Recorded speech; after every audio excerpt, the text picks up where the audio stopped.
What you know, Alibis? Welcome to another episode of Pretty Lies and Alibis. I'm Gigi. It's Friday, March 14th. Hope you guys are ready for the weekend. And if you are in the area where this severe weather is supposed to outbreak starting this afternoon, please, please, please stay weather aware. It's going to be so nasty. I highly recommend watching Ryan Hall Y'all's YouTube stream. I'm going to link that in the description. They literally will give you the street a tornado is headed for. They have saved countless lives with their sometimes 12 to 14 hour coverage during these severe weather outbreaks. We are supposed to get some really nasty weather here early Sunday morning between 5 and 8. So I will be up watching the weather apps to make sure we're good here. But please have a plan ready if you do find yourself in a tornado warning. And two big things: don't forget a helmet or something to cover your head, and shoes.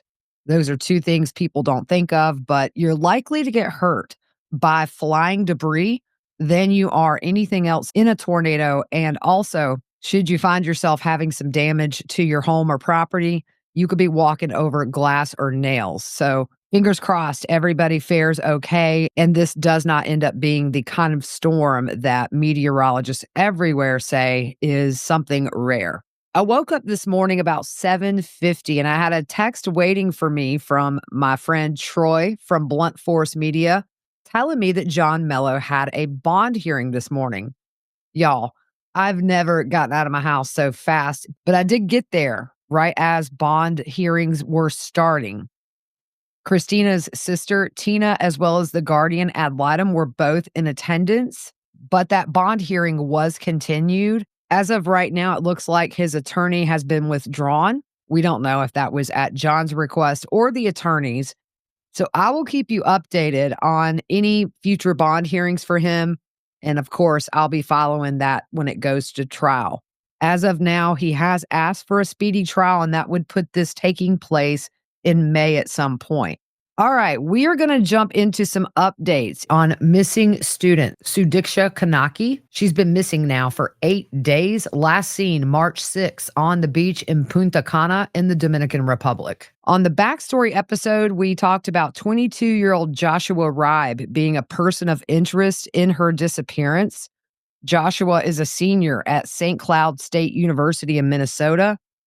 According to his uncle, he has a girlfriend there, and he is majoring in land surveying and mapping sciences. He's under round-the-clock surveillance at the same hotel where he met Sidiksha at, and this is said to be the biggest search in the Dominican Republic's history.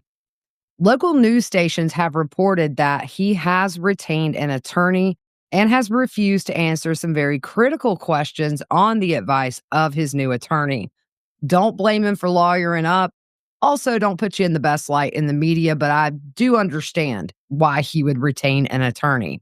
Local news station Noticias Sin has a transcript of questioning, and they released that to the public. So let's go through some of the answers he gave to the public ministry. He said, "We were in waist-deep water. We talked and kissed a bit. A big wave came and hit us both. And when the water returned, it swept us out to sea. As soon as we were able to surface, we tried to call for help. I was getting tired, and I realized she was getting tired of swimming too. I've been a lifeguard. I grabbed her and pulled her out. I held her under my arm and swam to get her out of the water. It took me a long time to get her out, and it was difficult. I was a lifeguard in a pool, not at sea. I was trying to get her to breathe the whole time. That didn't let me breathe the whole time, and I swallowed a lot of water. I could have lost consciousness several times. When I finally reached the ground on the beach, I held her in front of me. She wasn't out of the water. She was knee-deep and walking at an angle out of the water. The last time I saw her, I asked if she was okay. I didn't hear her reply because I started vomiting all the water I'd swallowed. After vomiting, I looked around and didn't see anyone. I thought she had grabbed her things and left. I felt really bad and tired and laid down on a beach chair. I fell asleep because I couldn't go far.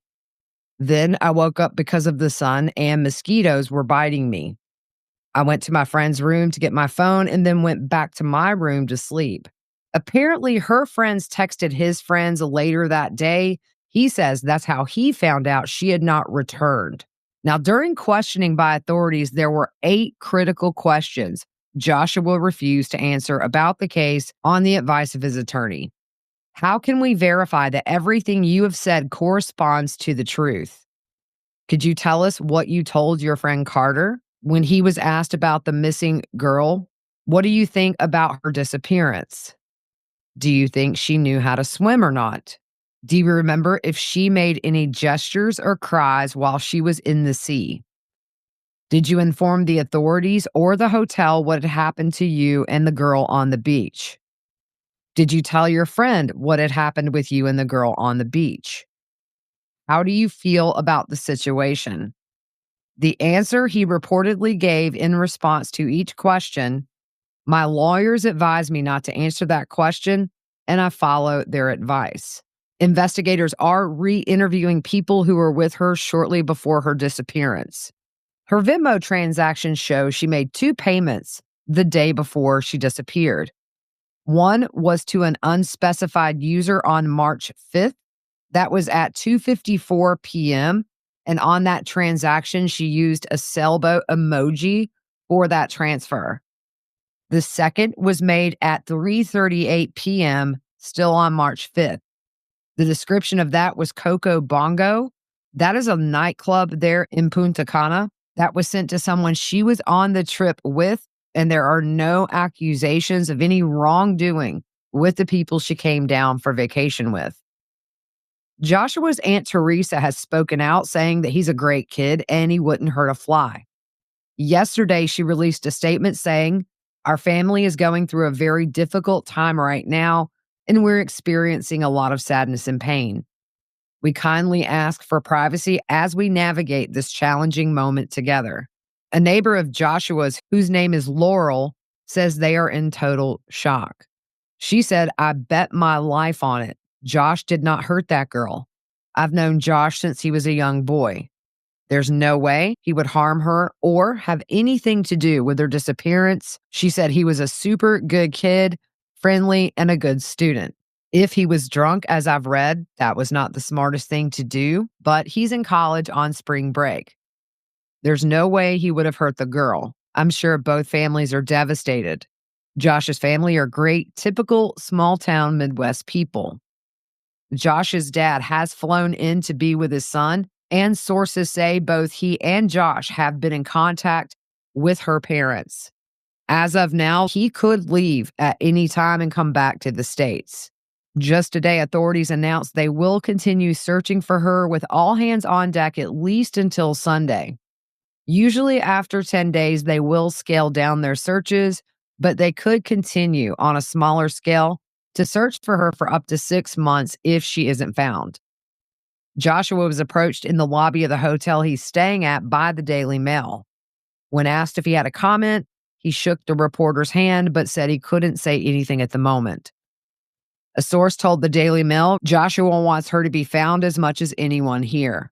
It's a terrible situation for everyone involved, and he's cooperating fully. I will keep an eye out for any updates on this story. If you're not subscribed to YouTube, don't forget to go over there, hit subscribe. It'll alert you when I post new content if you click that little bell icon after you subscribe. If breaking news happens, I will post a YouTube short before I come on to do an episode. That is it for now. I probably will see you guys at some point over the weekend. Until then, hope you have a good rest of your Friday afternoon, and we will see you soon.